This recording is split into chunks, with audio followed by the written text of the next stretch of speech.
Hello and welcome to Never Mind the Bar Charts with myself, Mark Pack. Now, Lib Dems love by-elections. Lib Dems love winning by-elections. And Lib Dems love getting excited after by-elections. So to help us all calibrate our levels of excitement after Sarah Green's victory in Chesham and Amersham, it's lovely to welcome back to the show Paula Surridge, Senior Lecturer at Bristol University and an expert in how values are driving political choices in modern Britain.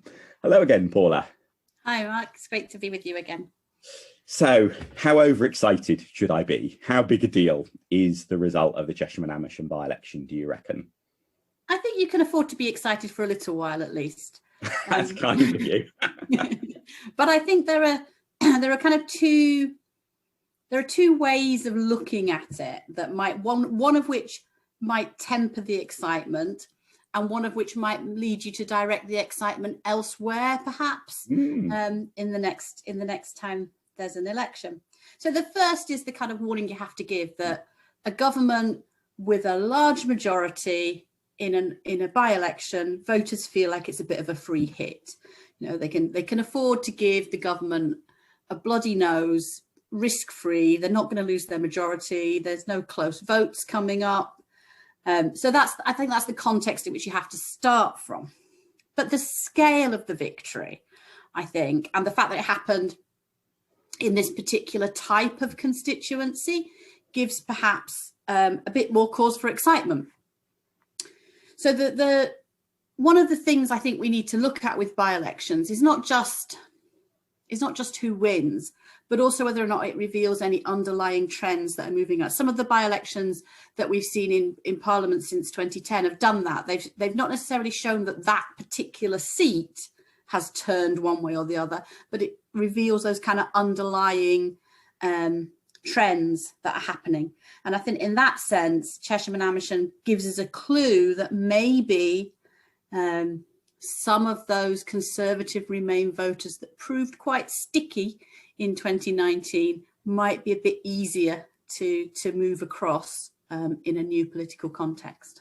And I guess that leads neatly to my favourite question at the moment, which is whether the 2019 election result for the Lib Dems is going to end up looking like the 2017 result for the Tories, by which I mean both cases, Tories in 2017, Lib Dems in 2019, went into the election with hopes that were horribly dashed. Both parties had really bad election results. But for the Tories, when they then triumphed in 2019, that political realignment, you can see the seeds of it in 2017. The Tories did actually quite well in Northern England in 2017. They did badly in all sorts of other ways, disastrous campaign and so on, but you can see the political map beginning to reshift. And I do wonder, I hope, I guess, you need to throw a bucket of cold water over me if you think this is completely wrong, but I do wonder if there's a similar thing about the Lib Dems in 2019. Chesham and Amersham, for example, the party was second for many, many years, fallen to third place in 2017, moved back to second in 2019. And that moving back to second in 2019 is part of the story as to why Sarah Green is now an MP. And there are lots of other seats where you can see that shift to the Lib Dems in places. I think they're quite demographically similar. So perhaps, as you say, what we saw the first signs of in 2019 is going to be, as Chesham and Amersham shows, what sets up quite a promising territory for the Lib Dems at the next election. I think that's definitely possible. And what you say there about the 2017 election, you know, we sometimes say, I think, that Theresa May didn't perhaps get enough credit for how much damage she did to the Red Wall without winning any seats. Yeah. And perhaps actually, yes, you can see that in the 2019 results for the Lib Dems. There's a whole host of places now where going into the 2019 election, one of the issues was that for voters that didn't want a Conservative MP, who was really in second place in a constituency was not always straightforward to work out. And that would have been the case in Chesham and Amersham as well.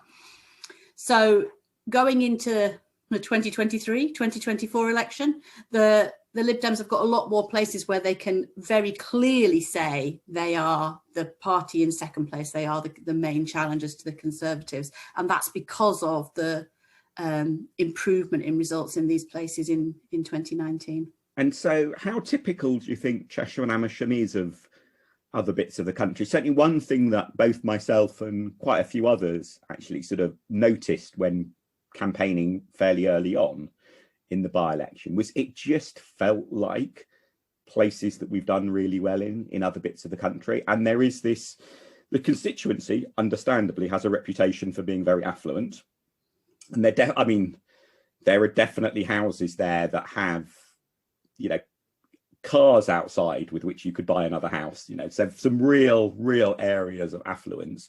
But it's not all like that by any means. There's quite a large ethnic minority community up and down Berkhamsted Road, which I seem to spend a lot of polling day calling on. For example, Sarah made a visit to the local mosque during the campaign and so on. So it's a bit of a more mix.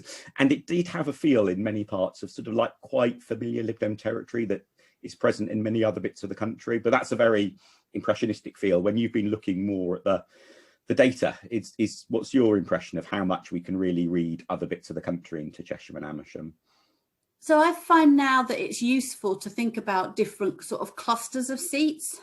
Lots of people have started doing this geographically, and I don't find that hugely helpful. I prefer to do it on kind of demographics rather than geography. Chesham and Amersham fell into a category that I called Affluent Remain when I was working on a typology about this time last year, maybe a little bit longer ago than that, which were seats that had voted Remain, were tended to be more educated and were more affluent than average. So I defined that by looking at the percentage of households that had no deprivation markers, so on a sort of 0 to 4. And I identified 27 seats in that category. And obviously we could argue a little bit about exactly where you should draw borderlines. It might be slightly more. Of those 27, though, the Conservatives hold 17, Labour hold 5, the Lib Dems hold 5. And I think it's reasonable to think of Chesham and Amersham as typical of that group of seats. So if you're looking for a group of seats that therefore might be more within reach for the Lib Dems, that's the kind of seats that I would be looking for. But they're not typical, obviously, nationwide. If you were to compare with Hartlepool, for example, chalk and cheese in all of these measures, whether you're talking about Leave Remain or you're talking about percentage with a degree, house prices, all those kinds of things. So I think it's typical of a kind of seat that the Lib Dems can win, many of which the Lib Dems, I think, hoped to win in 2019. Cheltenham, for example, is on that list, and many of which I expect will be very high up a target list for whenever the next election comes around. And that 17 is, I guess, a large enough number to plausibly set up getting the Lib Dems back into 20 plus MP territory. And depending on what your yardstick is, I mean, getting into the 20s is not a bad yardstick in a way. If you look at the size of Lib Dems or predecessor parties in things like the 90s, the 87 and 92 parliaments and so on, that's an obvious staging post to aim for. But of course, that's still a long way short of the party's best result. So I guess the next question is, how different are the next sort of tier out, or the most adjacent other category from affluent Remainers? So I would say the next category down from the affluent Remainers are what I call the educated seats. So the seats with very high proportions of people with degrees or higher than average. Can I just say, you can really tell that you're a political scientist rather than a politician in terms of daring call a subset of the country the educated seats. It's a data measure. Exactly. An empirical measure. And I identified 39 seats that have this relatively high proportion of graduates. Of those, most of them are held by Labour, but there are 10 Conservative seats still within that as well, which I think also then start to look like potential targets for the Lib Dems. I did some analysis before 2019 showing that Lib Dems tended to do well in places with lots of graduates, but particularly actually kind of university towns. I haven't got the exact number in my head, but the Lib Dems do particularly well amongst those with postgraduate degrees. So if you go to a university town, you kind of go to that level of qualification.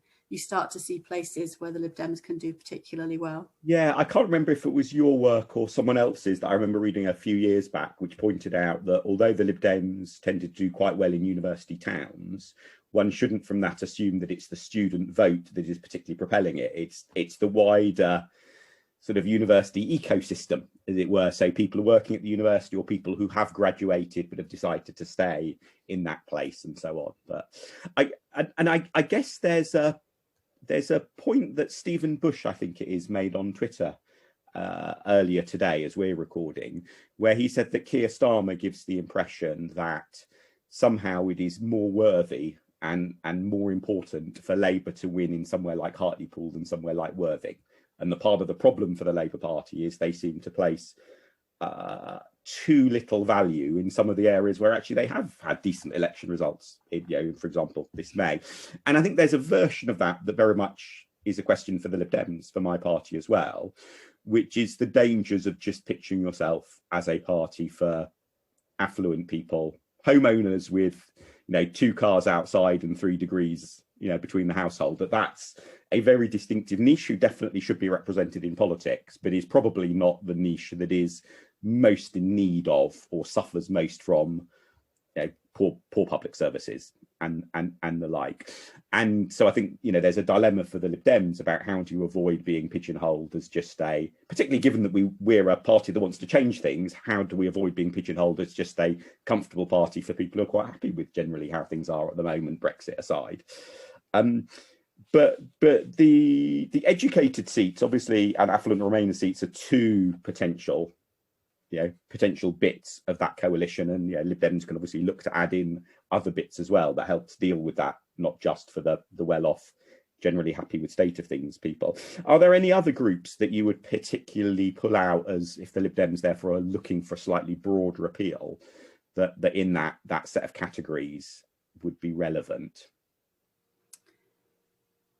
I suppose within the set of categories I had, the next group of seats that might be winnable, I had a kind of rural set of seats as well, which might be winnable. But I do think that a dose of realism is helpful, actually, and trying not to over broaden some of these categories is quite useful. And thinking about how you can being able to broaden a coalition, you have to get a bigger slice of the pie first, and then you get more questions, more TV time, more coverage, and all those things. So I know I'm telling you things you already know only too well, but I think actually a strategy of focus in on some of the places that look really winnable, rather than trying to be all things to all people, might actually be a better strategy at the moment. And I think that's one of the things that is quite reassuring about the May local election results for the Lib Dems in England. It's obviously a bit of a mixed picture overall. Just net gains, but only just. Better to be up than down, but obviously it wasn't up by a lot. But within that, you look at the progress that my colleagues made in places like Sunderland and Barnsley. They're not particularly affluent communities. If you look at the overall sort of wealth distribution across the country, certainly not Remain leaning areas. That there are some really keen, enthusiastic new teams of people building up in areas that do have a much broader demographic mix. And even if winning a parliamentary seat in Sunderland may be a little bit down the track at the moment, I mean, who knows how Labour might melt down, I guess, if they lose Batlins then. But I don't think colleagues in Sunderland would be too put out if I said that looks a slightly longer shot to get a Lib Dem MP in Sunderland at the moment. But the fact that we've got growing local government strength, but also therefore very vocal people internally within the party who take part in things like our policy making processes and the like, I think it's quite a helpful safeguard against just becoming the small niche party for affluent, comfortable people. And the point about rural seats obviously gets us slightly back to areas of traditional, Lib Dem strength. And I think the thought that's probably running through some listeners' minds, even now already, in response to that is, but aren't those places more Leave voting? And can the Lib Dems really A, successfully appeal to Leave voters, but B, given your point, and it's one I've made in different forms as well, often enough in the past, given your point about the value of having some coherence to your base of support, actually, how much do we really want to reach out into those? So what's your take on Brexit and particularly what that means for rural seats? So I don't think we know quite yet how Brexit identities are going to respond, because it feels to me like politics was kind of paused by the pandemic in March 2020. So, and we haven't quite come out of it enough for people to start to engage with Brexit as a process in the way they perhaps would have done if we hadn't had the pandemic. So I think there's still a lot that's quite open in terms of how they might evolve, but certainly we're starting to see little pockets of not resistance to Brexit necessarily, not people that want to rejoin by any stretch of the imagination, but people who are not necessarily happy with some of the terms of deals being struck. So in rural areas, you've got smallholders who are not particularly happy with the deal with Australia, for example. So there are start to be pockets of dissatisfaction with Brexit that perhaps another party can start to work with a little bit. But it's never going to be, I don't think, a kind of movement for rejoin. And I think that's where the Lib Dems are always going to find themselves a little bit drawn between those two positions.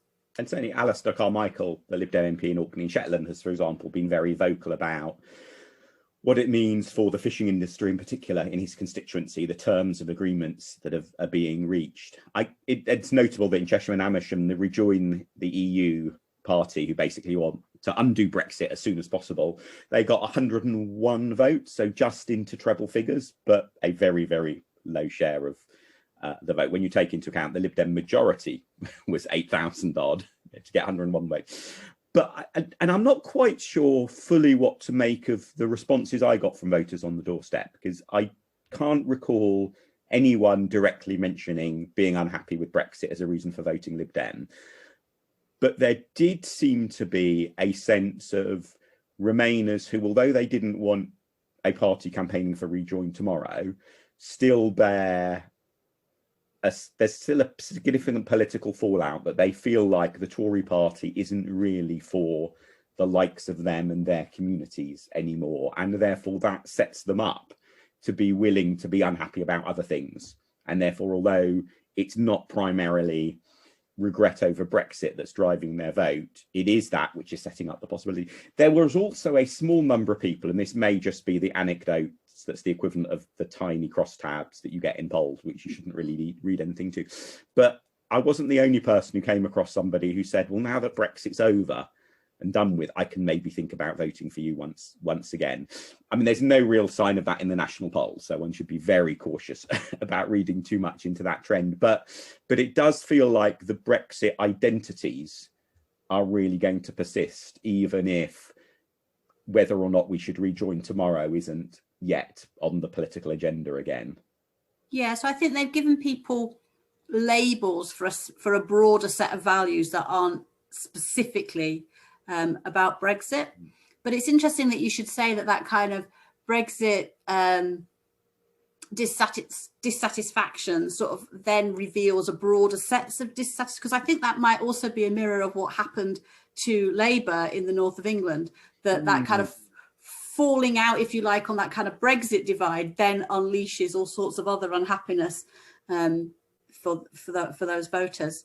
The other thing I was going to say was, building on your anecdote with survey data to give it some branches, is that the Conservative Remain vote, which I would imagine was quite strong in Chesham and Amersham, was never as passionate about Remain as the rest of the Remain vote that desperately wanted a second referendum or to kind of cancel Article 50 altogether. And so in that sense, at the time of the 2019 election, a lot of those voters were just really quite happy to get out with a deal. And then so they were never passionate Europeans. They were pragmatic Europeans is how I sometimes think of them. And they were probably passionate and passionately anti-Jeremy Corbyn. So Brexit with a deal, but not Jeremy Corbyn as Prime Minister, overall was a decent package in their eyes, wasn't it? Absolutely, yeah. And they were far more disliking of Corbyn than they were supporting of Remain. So if you kind of put them if you can imagine them in a kind of space defined by those two things. So I think that was an interesting factor, that actually they may well feel more able to vote Lib Dem now that there's no sort of second referendum on the table. They don't feel like they're voting for that. They can vote for an improvement to the deal rather than for Brexit to be undone completely. And although Keir Starmer is struggling in various ways, he's definitely not Jeremy Corbyn. There was, I think myself and others, particularly others, spent huge amounts of time talking to Labour voters in Chesham and Amersham, and I don't think there was any sense of, oh, I really love Keir Starmer, so I'm, really want to vote for him as a sign of, support for him or endorsement for him. But and so in that sense, that made the Labour vote softer, which was actually good, easier to win tactical votes. But also amongst Tories, there wasn't that sense of a fear of Keir Starmer, that therefore you've got to keep the Tories strong, etc. That I think from purely the Liberal Democrat self-interest, immediate short-term self-interest, Keir Starmer's popularity at the moment is probably exactly in that sweet spot of not scaring Tories, not enthusing potential Labour tactical voters. But overall, obviously, what that means for the next general election is still very hard to tell, especially as we're having this discussion before we know the result in Batley and Spen. I think there will be many pieces written about a pair of by-elections, probably, won't there, when we've got to Batley and Spen to go alongside Chesham and Amersham. Well, I'm planning on writing one about the trio of by-elections. Oh, and Hartlepool, of course. Bring Hartlepool into that one as well. I think Hartlepool is the least interesting of the three. So, for example, the thing that really puzzled me about Labour's reaction to Hartlepool was there was a very credible line they could have said, which was, our loss in Hartlepool is basically Jeremy Corbyn's parting gift to the party, because it was only a quirk of how well the Brexit party did in 2019 that meant we didn't lose it to the Tories in 2019. And now, without that strength of Brexit party support, the result has, as it were, caught up on where lots of other places already were in 2019. So it wasn't, it really, to me, looks like it's the epilogue of the 2019 general election rather than something new. I think Chesham and Amersham is definitely about new politics in this parliament. Batley and Spen will give us a sense of how much Labour has really moved on from 2019, because there isn't any of that cover story that there should have been had they. I just don't understand why they didn't try to tell it, but they should have told about Hartlepool. So I think, I'm sure your piece on the trio of by-elections will be, all elements of it will be fascinating, but I suspect I will find the second and third sections a bit more interesting than the first. Well, I think the first part will say roughly what you just said. I've said right from the start that I didn't think the Hartlepool by-election gave us any new information that we didn't already have in 2019. It was just a continuation of what we'd seen in 2019. Yeah. Although maybe, in fairness to how some in Labour reacted, there is a bit of, you may know something's true, and it only though really emotionally gets into your gut when it is brought home in an election result and therefore actually a lot of what we've been saying about Chesham and Amersham we could have said a couple of weeks ago, but having a Lib Dem MP elected with an 8,000 majority gives it a degree of validation, but just a much more tangible sense of fear amongst, say, some Conservatives than it is when you're talking about it in theory without the evidence immediately in front of you. Yeah, I think the other thing that Hartlepool perhaps did for Labour was that those that still believed it was either Brexit or Corbyn, and once both of those things had changed, things would sort of bounce back by themselves. It showed that it was never as simple as that, and perhaps that's part of the explanation as well. Yeah, and I mean I've long wondered what stage 2 of the Starmer leadership is intended to be. Stage 1, I think he performed very well. He was not Jeremy Corbyn. It wasn't the same old Labour Party. And particularly both the substance and symbolism of some of his actions over anti-Semitism, I think very powerfully reinforced that message. but it felt like he then stalled, that there wasn't a stage two. Now, one could be maybe generous, and maybe one should be generous and point to coronavirus as getting in the way of stage two. I think it's very clear a stage two is needed. So I think we will discover through the second half of this year whether he really does have a stage two in him, in a way that, for example, David Cameron never quite did, but he just about got away with it. You know, David Cameron, I think, was very good at understanding the Tories needed to change. He never really got to grips with what he wanted them to change to.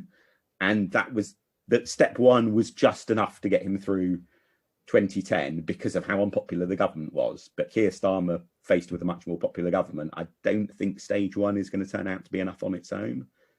It doesn't look like it. And I guess we're left with all those kind of what ifs, you know. What if we hadn't had the coronavirus pandemic? Maybe actually stage one might have been enough. But that seems to have allowed the government to build on its popularity in some respects, and certainly in some areas. So we'll have to wait and see. I think it's going to be a fascinating kind of late summer conference season period to be watching out for. I mean, if you want a fun what if, you know, what if there hadn't been a general election in December 2019 and it was still on the books, but it had been, you know, punted a few months down the road, and then we had the coronavirus epidemic hit. If, you know, Brexit had been a bit delayed and the coronavirus epidemic had hit and there hadn't yet been a general election, I mean, just it feels like one of those moments where politics could have spiraled off into so many different directions. Sometimes when you're playing with what ifs, it's a relatively, at least in the first immediate steps of the consequences, it's a relatively straightforward binary choice. But then if you try plotting out, writing, say, an alternative history around that, the number of options that you can think about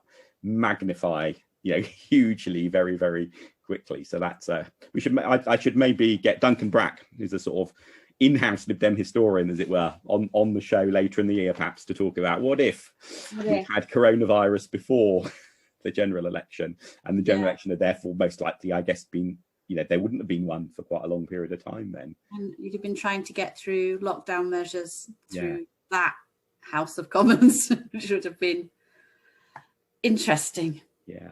But back to reality.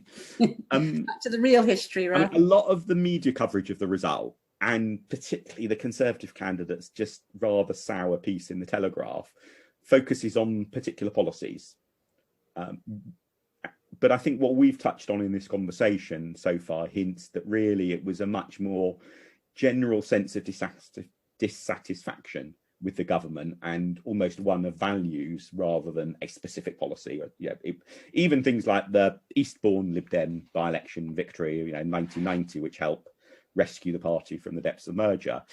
There was a local hospital issue that very much propelled the initial stages of that by-election campaign. It feels like this was a less policy-specific election in some ways. What was your impression of what we should read into that, whether that's the right take, and if so, what the implications are? I mean, my first reaction is that people that were on the ground in the constituency will have a much better feel for that than somebody watching it from a couple of 100 miles away. And it will also come as no surprise to you or anyone who's heard me speak before that I don't think it's necessarily about policies. I think those kind of broad value judgments are much, much more important to people. Feeling that their party is looking after people like them, whatever that means. And that's quite a soft idea. I don't think it's something you can measure very, very precisely in terms of survey responses. But I think that's much more how people make their minds up than very specific policy issues.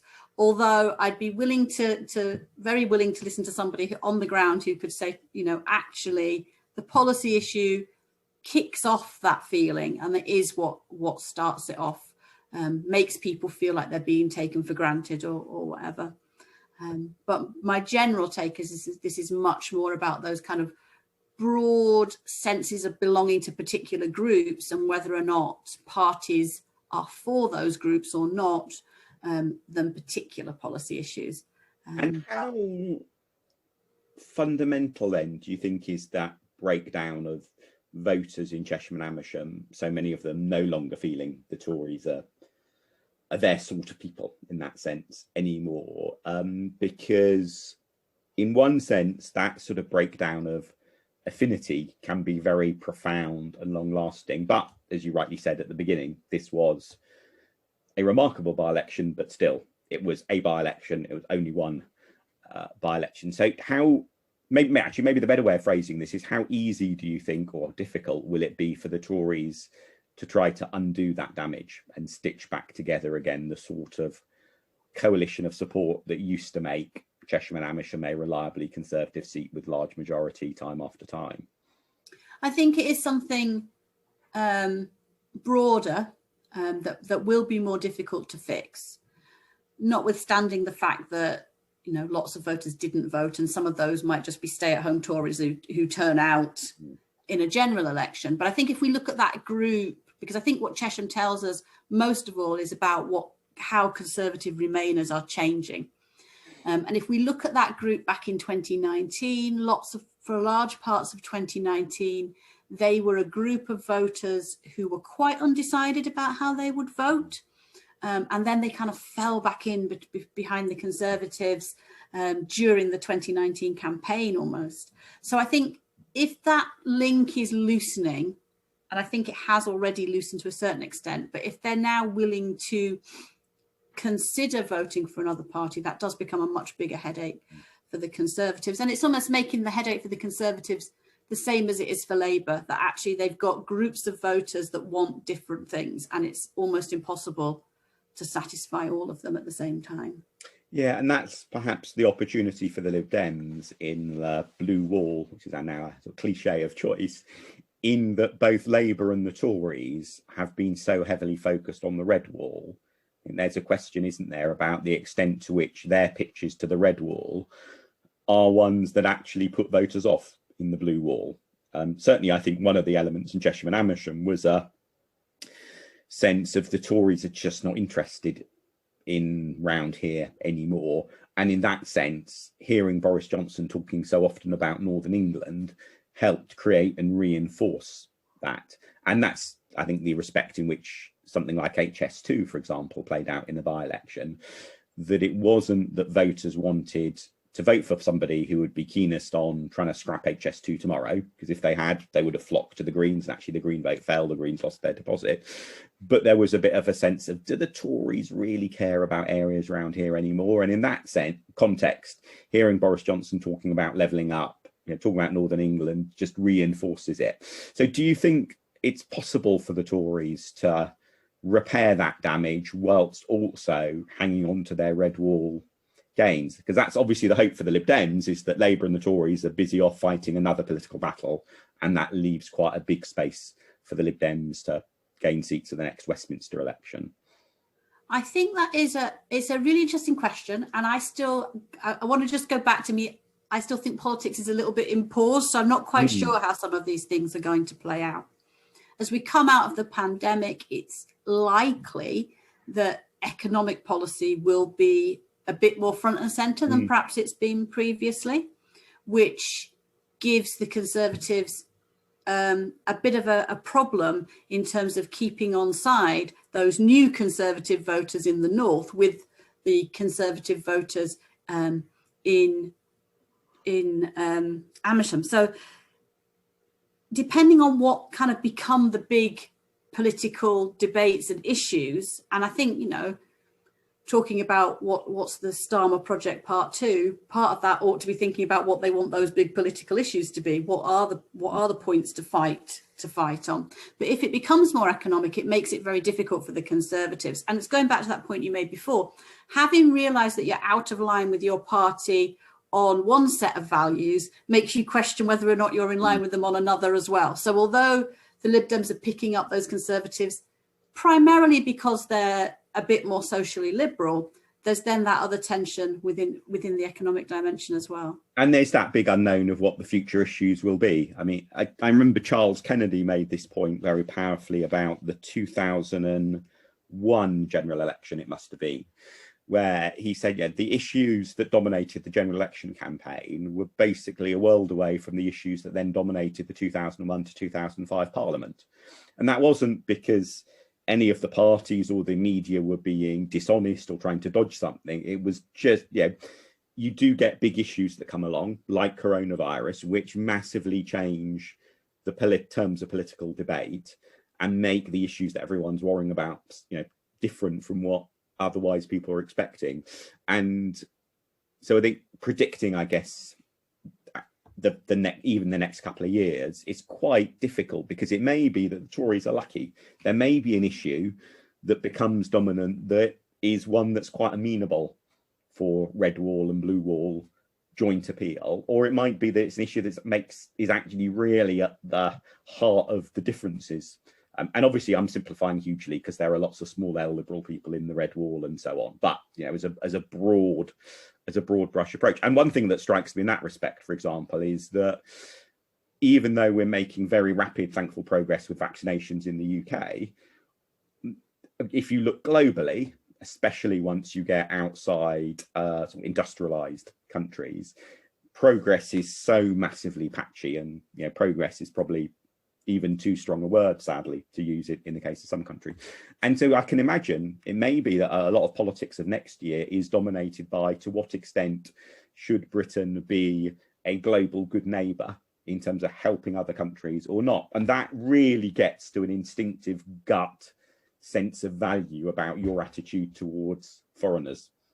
So it may be that the issues that come up are quite helpful from a Lib Dem perspective, or it might be not. So I won't push you to predict what sort of issues. I can give you one little snippet though that might be of interest, because one of the issues that is likely to dominate an election campaign, if not the period before it, is of course Scottish referendum.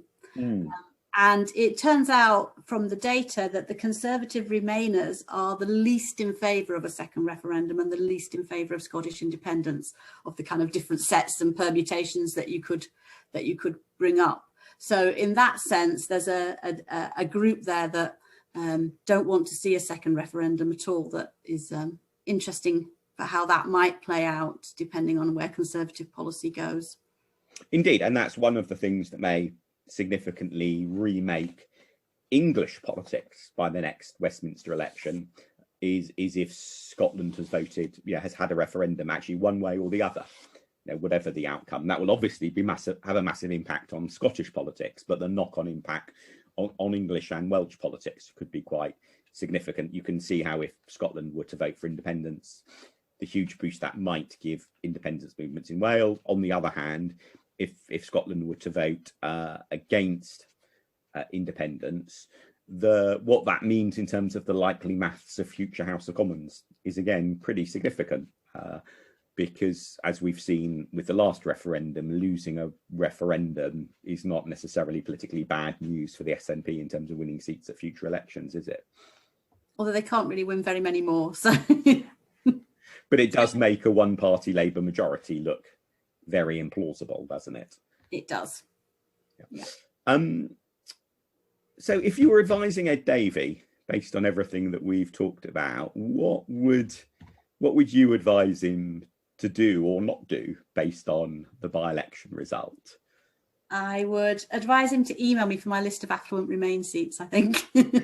If you're listening, Ed, it's okay, I'll email Paula for you. They're not, I don't want to use this phrase, I've tried to avoid using it since Friday, but they're not all in the so-called blue wall. They're a bit more spread out than that. And I think that would be my starting point for any strategy, would be to look at those seats and really think about how you can go about winning them. I will definitely email you and have a look at what overlap there is between that and the list of seats the party internally is looking at. I may not be able to reveal the answer to you this side of the general election, perhaps, but that will definitely be a really interesting comparison. Any other advice you would give him? I think it's for the Liberal Democrats now, and I feel a bit bad doing this because this is a bit like the bucket of cold water that we start. But I think that it's about looking at places that can be won and rebuilding that from that, because that will then allow the kind of spillover effects to places that are perhaps a bit more difficult to get the message across in as a kind of first step. So I think that would be really looking at the places where the demographics work, the new demographics work for the Liberal Democrats. And you talk a little bit about kind of, Labour valuing Hartlepool more than Woking. I think for the Liberal Democrats, there's a little bit of that as well, and that some of the old heartlands almost have to be has to be accepted that they're going to be very difficult for this first electoral cycle, and it's a question of building up a bit more gradually. Sorry, that is a bit like a bucket of cold water. Well, I think it's a request to us to pivot, which I think is an important point, as you say, that the areas that look the most promising definitely have some overlap, but it's by no means complete overlap with where the party has been most successful in the past. And I think, we do need to be mindful of the need to have broader appeal than simply to, the more affluent elements of British society. And also, we need to be mindful that somewhere along the line, there will probably be a Labour Prime Minister. And so we need to be making sufficient progress in some other areas so that when there is most likely at some point again a Labour government, we're able to continue progressing through that electoral cycle as well. Now, obviously, one of the best ways of getting things right for the future is to learn from the past. And Paula, you and colleagues have a book out shortly on the 2019 general election. So would you like to tell listeners how wonderful it is? And I can say that it is wonderful, genuinely, because I've had a sneak peek of a couple of chapters and they are very good. So tell us about your amazing book, Paula.